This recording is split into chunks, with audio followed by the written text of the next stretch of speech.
Thank you, Todd. Thank you, Hazel. And thank you to the Oorala Centre for inviting me. I feel very honoured to be here tonight to present to you some of the work and research that I've done. Actually, there was just one edit, I would say. It wasn't 20 years, it's actually been 30 years of my career. But before we start, I would like to acknowledge the country that we gather on this evening and the people belonging to this country. The Gumbaynggirr, the Dangari, the Anawan and the Gamilaroi people. I'd like to pay my respects to their elders that are in the room and past and present. I'd also just like to acknowledge their unbroken cultural continuum and their sovereignty, which has never been ceded.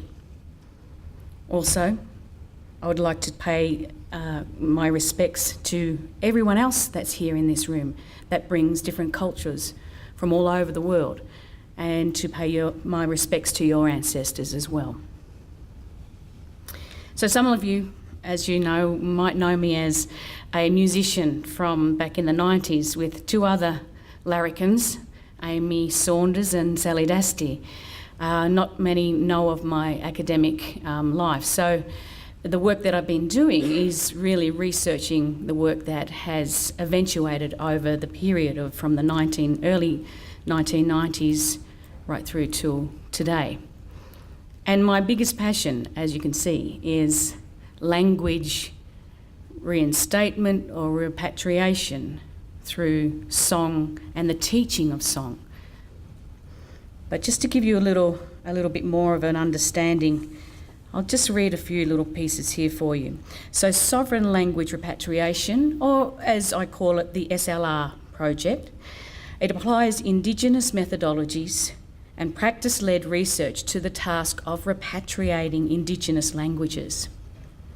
The project brings together collaborative processes of song arrangement, composition and notation to develop and evaluate an Indigenous song pedagogy for language repatriation that aligns with the diverse contemporary learnings and contexts and the needs of individual Indigenous communities, or as they're seen as cultural heritage communities in academia. So at the moment, we are at a really vital place with an exciting place, I think, for language retrieval. So presently, the revitalisation centres on dictionaries and lexicons, word lists delivered in text formats through multimedia, internet and mobile applications. And the success of these tools is contingent upon the use and usability in the communities, Indigenous communities. For Indigenous communities, means of learning language in some places is limited by the barriers to access inherent in text and online formats. While in some instances these things are really important and they're vital and valuable, these formats and platforms haven't been produced with the Indigenous communities in mind. And I'll take an example of the software called Miramar. And I'm not sure if you know about Miramar. It's a software that's been created specifically for the use of collecting a database of language, but it's very inaccessible for community members. You literally have to be a linguist to understand what you're doing in it. So it's about learning how we can cut through that language to be able to bring some access and access to our communities. The research that I'm doing, it's looking at Indigenous research methodologies. Now, methodologies is just another big word for studying your methods, identifying the methods and your intent that you bring when we're looking at something to study. I think in part of the program, you see at the start, I say when you take something out of its natural environment to study, you take it out of context. It loses its relevance and its wholesome functionality. And once something's out of context, it is out of relationship with the very world it belongs in. So when we look at languages, we can't just look at it from a linguistic perspective. We have to look at it in a practical and cultural manner. And that means that we need to look at it through Indigenous eyes, through Aboriginal Torres Strait Islander eyes. And here is a woman who is Indigenous, not from Australia. She is a Nahia woman from Canada and an academic. And here she explains she asks, what are Indigenous research methodologies and how do they differ to mainstream approaches? Indigenous methodologies flow from us, the people, from the country, tribal knowledge, or also known as ancient knowledge. And while they are allied with several Western qualitative approaches, there are some key distinctions, and we'll go through a few of those directly. So the methodology that I use comes from my country. It's not exclusive, and in most cases, a lot of Indigenous philosophies aren't exclusive to one group. They pass through and are shared with other groups, and that's globally. That's not just nationally in Australia. Golpa ngawar. Golpa ngawar. It's a combined Yorta term for deep listening and looking. In Yorta, golpa, gulpa, different ways of pronouncing it, means deep. Ngawar means to listen, and of course ngawar means to look. And I've created an orthographical term, golpa ngawar, by combining these words and my understanding of their collective meanings to express the multiple nature of this concept. So golpa ngawar also extends past the Western ideas of looking and listening, and it further deepens the definition to feeling, sensing and doing. To Indigenous people, this is a really important way of being in the world, and we can see it in other cultures and other nations. And I'll just give you a couple of examples of that. So we have from the Daly River, from the Ngunkaro language group, Dadiri. And back in the 90s, Elder Miriam Rose Ungama made this apparent and accessible. So Dadiri for her was about how she grew up and how she listened and how she learnt. The 3 L's, I call them, which I'll talk a little bit later. So in Victoria, we have the Gunai Kurnai nation, and they say Mala Waraga, which is a part of, again, that deep listening. Then we have Ganbekabekan, which is from the Gunjapmir people of Gagadu, or as people may know it, Kakadu. And Nyurnala. Nyurnala from the Wurrgaya language group, or the Wadjabala people of Horsham, Victoria area. Very close to my language too, or one of my languages, Jajawarang. Nyurn means to listen. Nyurnala means to listen continuously. So you see we have these beautiful concepts and ideas that can be expressed in language. So for this presentation, what I'll do is I'll use the term Gorpangawal, or the English translation, deep and respectful listening for this. So the very fabric of this, Gorpangawal, is a way of being, now known as an emerging methodology. Okay, so we're going to go through the underpinning, the fabric, the very thing that's holds, I suppose, these concepts together. And that are the 4 R's. Respect, responsibility, relevance, and reciprocity. So when we're stepping in to learn about our languages, these 4 elements really need to be acknowledged and understood. And you'll be quite surprised how many researchers go into communities and don't apply this. And this was actually created after Indigenous researchers saw non-Aboriginal people going into communities and what we call extracting knowledge and not giving back to the community. So the 4 R's underpin Gorpangawal, deep and respectful listening. And this then creates an ethical and healthy relationships.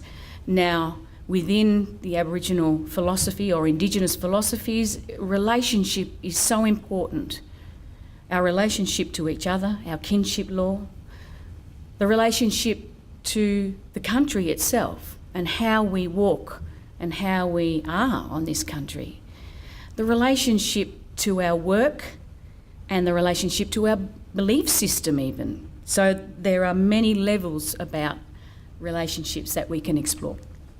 So Indigenous knowledges, again, is at the core of what I like to research and explore and talk to other Indigenous researchers or other people who are in this area of study and research, and that's both globally and locally. So we're just going to go through a couple of the Indigenous knowledges and we'll look at the academic terms. So we'll explain a little bit about the academic terms. So Indigenous epistemology is how we see ourselves in the world as Indigenous peoples. As humans, we are not more or less important than every other living being. There's no hierarchy in this system, and this is an important point to make. There is no hierarchy. There is no hierarchy. No one is more important than the next person or the next living being, because we are all connected, because we are all family. We're family to the natural world. It's not just human family, it's natural world family. So we have also ontology or Indigenous ontology, and this is our ways of valuing and how we see ourselves in the world, what's important to us. So for instance, what's important to me as an Aboriginal woman is going to be different to what's important to a non-Aboriginal man. And I mean, even though that's a binary I'm exploring here, it's important to understand there are differences and not one is more important, again, than the other. We also have ontology, being. Ontology is the way of being. And again, these things cross over. They're not wholly and solely separate, again, our being holistic and not separated. We don't separate our religion over here and our arts over here and our language over here. Everything happens at the same time, and everything has to happen at the same time. Axiology, valuing, ontology, way of being. And the last one, of course, which for me is the important one, is our pedagogy. Pedagogy is our way of teaching. When I was a little girl, well, maybe as a teenager, I wanted to learn the guitar, and all my uncles play guitar. And I went to them and I said, well, you're going to teach, can you teach me how to play guitar? And they said, we'll teach you, but we won't give you lessons. We're not going to sit down with you and tell you this is G, this is C, this is F. You're going to have to show us commitment. You're going to have to show us discipline. You're going to have to show us, are you worthy of learning this instrument? Are you worthy of learning this knowledge? And so for many years, I'd turn up at the family camps every Easter and with my little guitar, and I would wait for the uncles. We'd finish dinner and then we'd wait for the sun to go down and they'd pull their guitars out and they would play all their standards. Every year was the same. It was the same songs. It was Bob Dylan, it was the Eagles, it was, Creedence, Clearwater Revival. But what I noticed is that each year I'd get maybe one or two chords by myself, by just observing what they did and the way they strummed the guitar, the way they held the guitar, the fingering on this side of on the left-hand side. And it wasn't until I got about 19 that I actually started to get a bit of a collection. I think I had about over 5 years, I got about 5 or 6 chords. It was a very long process. But you know what? It paid off because it showed my uncles and my family that I was committed to learning, that I was committed to practicing. And I'm still a guitarist, and I'll be 50 next year. So that's a good milestone. It's probably the longest thing I've ever done. All right, so with this in mind, with these ideas in mind, with these Indigenous methodologies and knowledges in mind, why do I use the term sovereign language repatriation? Well, we'll go through a few things. And the first part is the word sovereign. There's a lot of different definitions for sovereign or sovereignty. Sovereign for me describes the inherent rights as Indigenous people to choose, control and own our own language repatriation process. Whether we choose to work with a linguist, whether we choose to go out and do it on our own, these are the choices that need to empower our communities to give self-determination, but also to give choice. It's an important part. It supports and identifies the need of an effective model of language repatriation centred on Indigenous governance, cultural protocols and creative processes. We have a governance. Every single tribe, every single nation has a governance. Whether it's written down or not is insignificant. What is how we are in the world. And again, this is an important part of the protocols. When you have good, strong governance, you can just about build and recreate and create anything. We've also got the acknowledgement of the depth of knowledge within the respective Indigenous communities. As I was explaining to one of the guests up the back this evening, our knowledge base in our communities has gone unacknowledged for a long time. And it's really interesting. It's quite ironic that we have researchers, anthropologists, ethnographers, archaeologists, linguists going into our community and extrapolating and taking out this knowledge, yet there's no acknowledgement to the individuals and the communities, or very little acknowledgement to those communities for their knowledge. So it's important, it's vital that when we go into communities, myself included, that we're able to acknowledge those embodied cultural knowledges. It's in our blood, it's in our skin. And even though we go, when you're told enough that you've lost your language or you've lost your culture, you will eventually believe it. Thankfully, I came out of it when I started to realise how much we have when we walk the country, when we sit still and we listen to the land and we listen to that country speak back to us. It's not just in the books, it's in our communities, and this is important. And one more, again, the promotion and practice of Indigenous worldviews. Our worldview is very different to a Western worldview. For instance, Indigenous worldviews, we are earth-centric.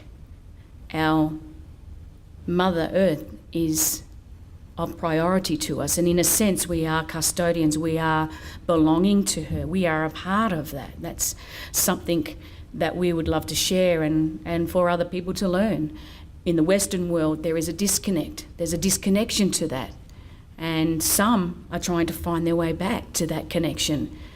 All they have to do is look in Aboriginal communities to see how we're connected to Mother Earth. Now the next word, repatriation. Repatriation, not only tangible items brought back to country, but intangible. So I know probably many Aboriginal people here would understand repatriation process or the repatriating of our old people's bones. Just recently in my country, down in the south, we've had elders' bones returned from museums and institutions from all over the world. And it's a process that we take our bones home to be reburied, and they're prepared for burial and prayed and sung and then put into the ground. And this is about putting them back into the ground, is about purpose. It's important. In the same instance, with language, it's up to Aboriginal people to put language back into our country. Sing it back into the ground, talk it back into the ground, and in a sense, put it back into our bodies, repatriate the language, the body of language, back into our bodies. And like our ancestors and artefacts, the languages need to be with the community and to have true meaning, place and purpose. While a language sits in an institution, in a book, or even on the shelf in a book, it's not working, it's asleep. I like to say it's asleep. I don't like to say our languages are ever dead, because they're never dead. They're just sleeping, and they're waiting for the right people to come along and wake them up and breathe life into that language. They're just having a good old Gumbi, good sleep. And again, getting back to country, in place, performing language learning sessions in a cultural context. So not necessarily sitting in a university hall or even in the bowling club, but maybe out on the river while we're fishing, or walking and traversing the country, or going and collecting grasses so we can make baskets, or cleaning the country with fire. And there's an example, just last year, the Jajawarang were the first Victorian nation to bring back cultural fire burning. And so they had a partnership, we have a partnership with the government and also with the fire department to go into these places of significance for us at the moment, starting small and using cultural fire burning practices. Within that, we now have an incomplete song, but it's getting there, a fire song. So when the young rangers go out to do their cultural burning, they're able to sing the country, and this is so important. It may seem like an insignificant thing, but to create frequency, to call out to those animals and every living being that we're coming in to clean the country, be ready to move out while we clean the country. And it joins another practice, it completes another practice, and that is cultural fire burning. The song. I love the song. I've always loved the song. I still drive my family crazy with the song. As a 3-year-old, 4-year-old, 5-year-old, I would sing, and my sister'd go, "She can't sing. Tell her to stop singing." And Mum would go, "Let her go. She'll get there. She'll sing." And it did. It kept me well. It kept me healthy, the best way I could anyway. So the song. And I'm going to go over a beautiful quote from an Aboriginal woman, from a Nunga woman, also an academic, Irene Watson. She talks about the purpose of the song, and here we ask the communities, what is the purpose of the song for you? What are the purposes? Because there's multiple purposes. We can sing a song to entertain. We can sing a song to feel good or to grieve at a funeral. We can sing a song to, again, fire burn, to connect back to the country. We can sing a song to bring someone closer to us if you know how to do it. And my nan used to say, "Oh, look out, watch that fella, you're going to dundle you." And that meant he's going to sing you, he's going to bring you closer to him. So these are the multiple layers of singing in our community. We also like to sing on stage to thousands of people, adoring fans.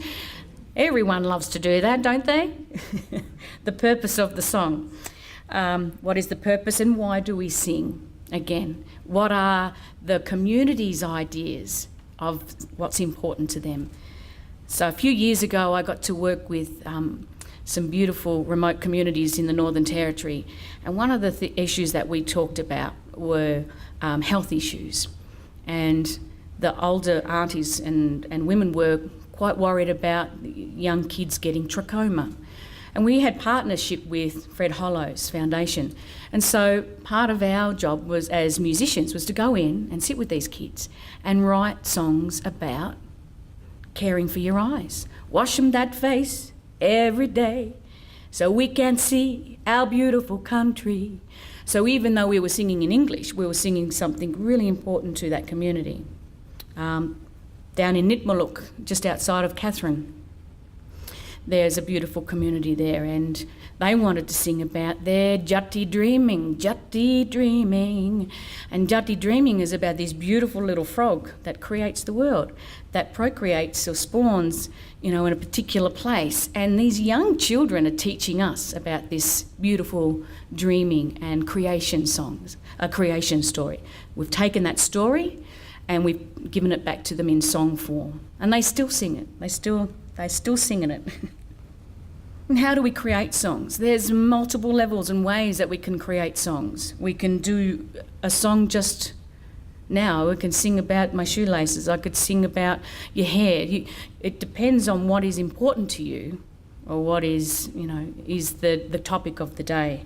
We can sing, like I said, a cappella, or we can orchestrate. There's a whole multitude, the styles of singing. When it comes to language, I really like to keep it simple. As you'll see later in my presentation, I have 2 case studies where you'll hear the style of singing that I've chosen to use. And here she is. This is Irene's beautiful quote. And so we need to speak our languages so we can reinstate our laws and our belief systems through conceptualisation. And she says here, law is in the song. Our ancestors created the landscape, natural world that we've inherited. And through laying down the laws for future generations to follow, the law is sung in song and spoken in stories and sung by ancestors and passed from one generation to the next. She also states very clearly that the language that she's speaking about, the foreign language here, and let me just read that to you. The First Nations people's law of the beginning of the first song sung by the ancestors when the first steps were walked across the Rui, the country. Country was sung into creation. Law conceived as a way of living is difficult to write about and cannot simply be described or easily translated into foreign language. That is empty of the ideas that our lawways carry. And this happens all the time. The miscommunication, dream time, walkabout. These are terms that are offensive in some respects. They weren't meant to be, but they have become offensive. And for me, walkabout's a really important part of your life, to go and find yourself. It's not about walking out to the pub and going getting drunk. It's about finding who you are and then being able to come back to your community as a good contributor. Dream time, dreaming here, it stays within the head. My religion, our religion is here, right now. It's happening now. It happens right now, not just in the past. It's happening present, gata, now. And of course, the language that we use, English, it can only take us so far. And it's wonderful for these presentations. But just imagine if every single person in this room knew 1 or 2 or maybe even 3 different languages, and we were a multilingual nation. I think it would be a very different place.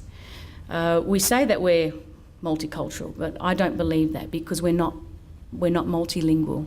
When we're multilingual and we can think in other ways and think in other languages and dream in other languages, then we're in a better place. We are multilingual. So now I'm just going to go through these case studies, and the first one up is Jaranyelamum. Jaranyelamum, as it says, is the Jara baby story. So my family came to me with this beautiful story, and we were on country. We were actually at an AGM, as many of us have been in corporations, in organisations. You get to see your family only at funerals and AGMs. And anyway, so we're there and we're sitting around having a cup of tea, and my auntie started telling me about this beautiful story, the Jara baby. And so it stretches back 100 years, and I'm going to keep it quite short so you can have a little listen through this. But it's a story of a little girl found in high above in the treetops by a young non-Aboriginal farmer who was felling trees in country for farming. And as he brought the tree down, this little bundle fell out. And he went to inspect it, and as he opened it, the bundle was this.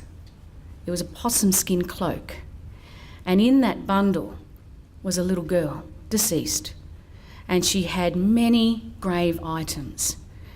And this little girl, of course, he's panicked and gone, oh, good Lord, we've got to get it to the authorities. He's taken it to the police. The police then realised it wasn't a homicide and that it was a cultural burial. And they've taken it to, instead of taking it to our family, they took it to the museum.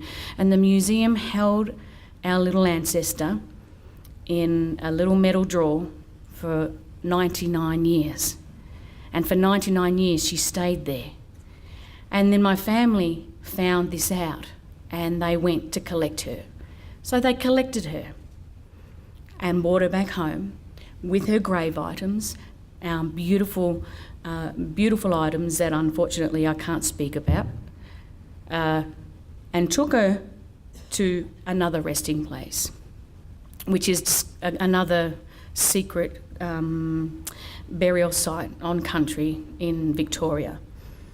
And the beauty of this is that they have given me this song and known that I will take this song and that I would take this story, and put it into song. The very next year, I was approached by another colleague of mine, and he brought me together with the Australian String Quartet, and we ended up doing a beautiful song. And this is the process that happened before we got to that place. So the first thing we did, they shared the story on country in the right cultural context. The story was then developed into a song. The key elements of the story that were highlighted. So the things that were important to me as an Aboriginal woman, the things that kept coming up, the themes, trees, bones. By the way, in my language, tree and bone are the same word. Grave items, the relationship between us and our country and family, the importance of the tree, gulk, we call the tree gulk, which is a generic term. Of course, there's many names for and many words for trees. But gulk is your bone as well, your very bones. And it's not only our resting place above, it's where we're also born, in birthing trees. The language was sourced and song form is translated. So I wrote the song in English. Of course, we were speaking the story in English. And then we took the song, I took the song and found language, and I chose 3 different collectors, and they were back from before 1900s. So they weren't actual professional linguists. They were collectors. They were what we call primary collectors. And I interrogated their work. I went and I hunted them down, and I asked, who are you and where do you come from and why are you collecting my language? And I found those answers through the work and the research that I did. And the first draft was then shared with the family for blessing and comment. Not for permission. I have the permission. It is an unspoken permission, but it's important to acknowledge. And so once I had the first draft, I then shared it with the family for blessing and comment. And then the music was composed and arranged. And that's when I went outside of my family and to my musical family, to a young man, Ian Granditch, who's a beautiful conductor composer from Melbourne, and the Australian String Quartet. And we worked together on this piece. And the last part of it, of course, was the song was rehearsed, it was refined, and recorded, and again, back to my family for blessing and comment. The very last process of this first process was the song was then performed for a live audience. And even though my family weren't there, they sent me on my way over to Port Fairy and to the Spring Festival, and they said, go and perform it for our ancestors and our family. And this is the song. And just before I pressed the button, My partner has put some beautiful images, as she's a filmmaker and she's also a doctor, and we've taken all of the images from a place called Liangonok, which is on my country, Jara country.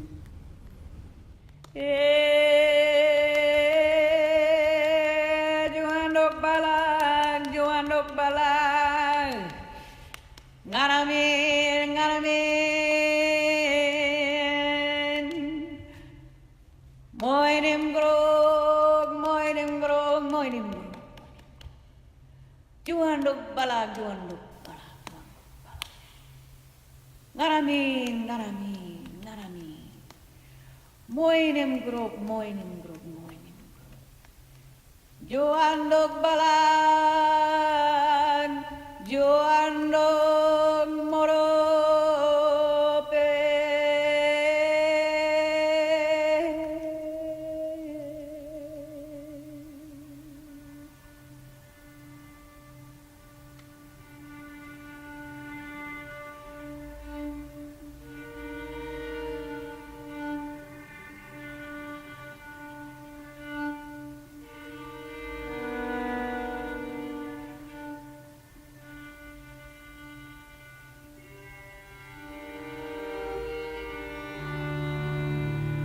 Nhung ekal nhung ekal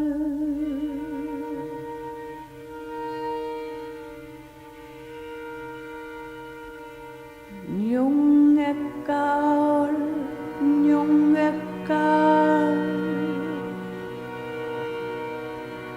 bông bông nhi bông bông nhi.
you when you are.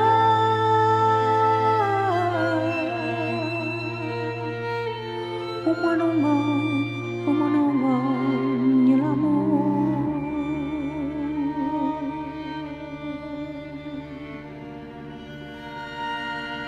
Nyungekal, nyungekal.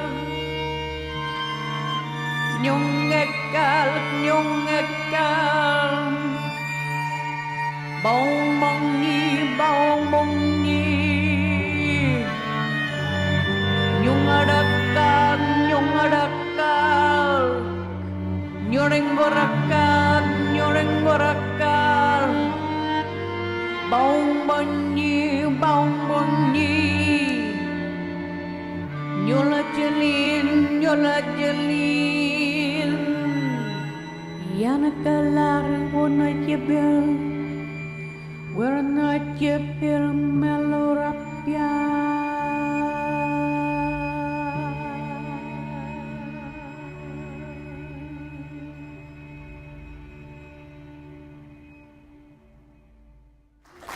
Thank you very much. Nyungekalk means this is my tree. Nyungekalk, nyungarakalk, nyungarakalk. This is our tree. Bongbonyi, don't climb it. Bongbonyi, it's not for climbing. Ngulajalin, don't chop it down. This is our resting place. Don't chop it down. So you'll hear the three parts in that particular piece. You'll hear me call out to my ancestors to come and be with us. And then the young baby, who is now the ancestor, the old ancestor, is telling us where she's resting. And then the family call her back. Warnotjabel is the word for family in Jajawarang. Warnotjabel Malarapiang means family always, rest with family always. So these ideas that came out of storytelling are crucial to our way of transmitting knowledge and holding knowledge and having it as our knowledge, not to be misinterpreted. This next case study, which is of course the last bit, the last part of the presentation, is a song called the Barak Corroboree Song, and that's Barak there himself. William Barak, once he became a Christian, but before that he was known as Beruk Barak. And he is a Woiwurrung elder, Ngorangera, which means an esteemed person within that community. And back in 1885, Howard, who was a linguist or a collector, and Torres, two non-Aboriginal people, an anthropologist, they scored, or they wrote down an 8-bar phrase of the song, the repetitive song, the hypnotic song called the Corroboree Song, Barak's Corroboree Song. The Wurundjeri or the Wurundjeri people approached me to redo the song for a Kulin Nation celebration called Tandaram.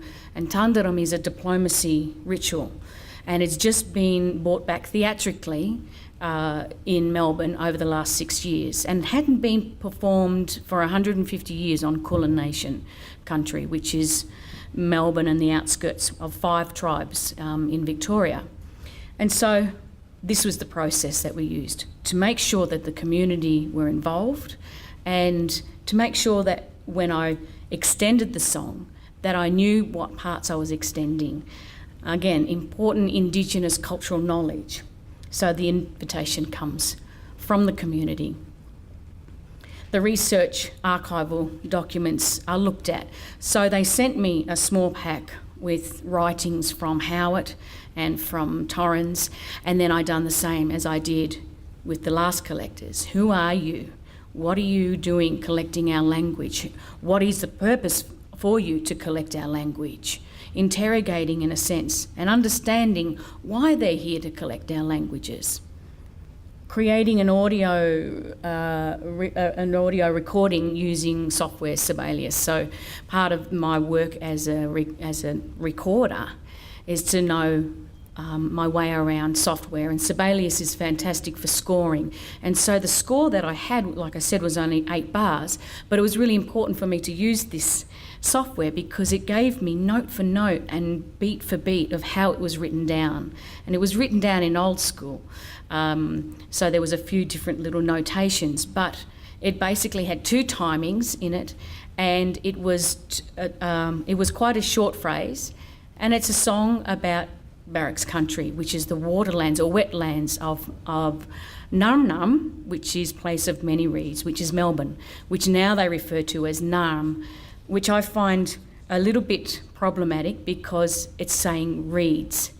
When you say Narm, you're saying place of many reeds.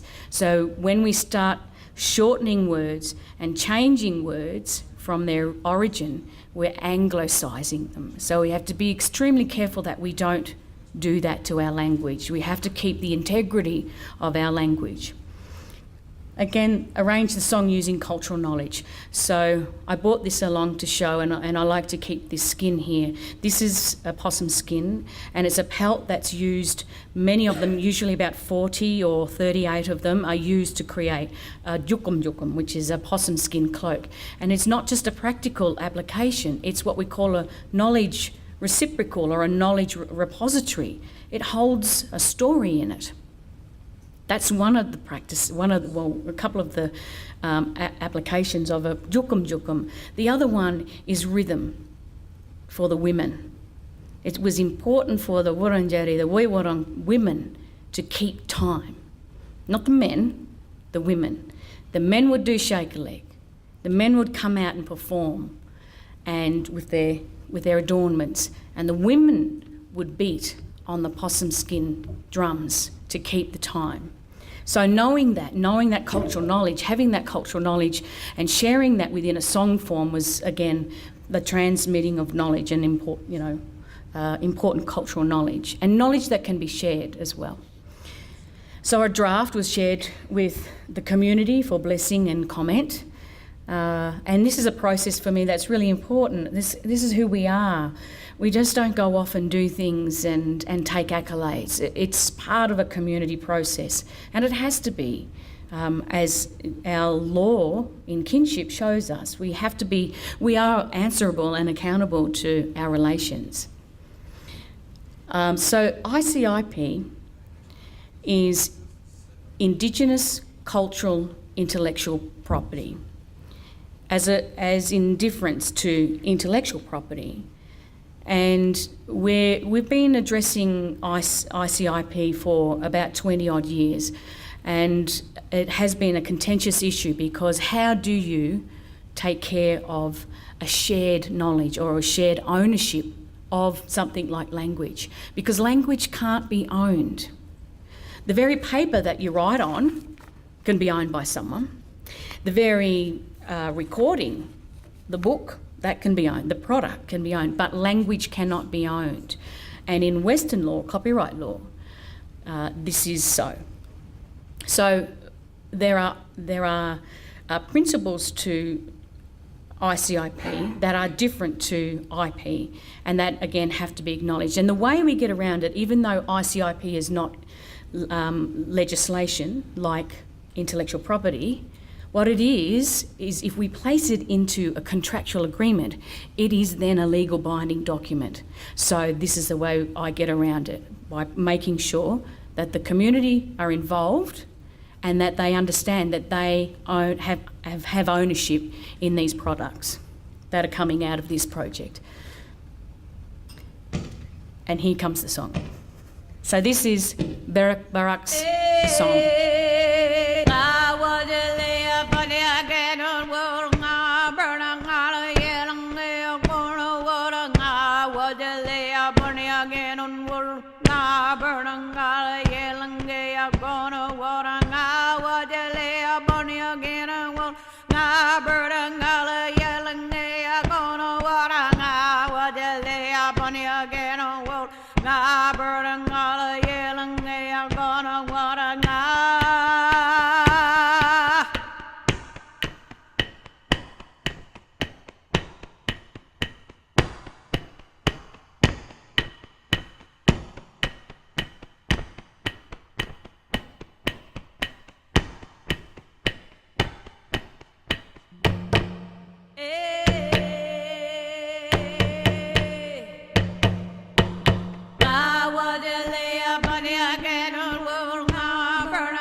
Thank you very much.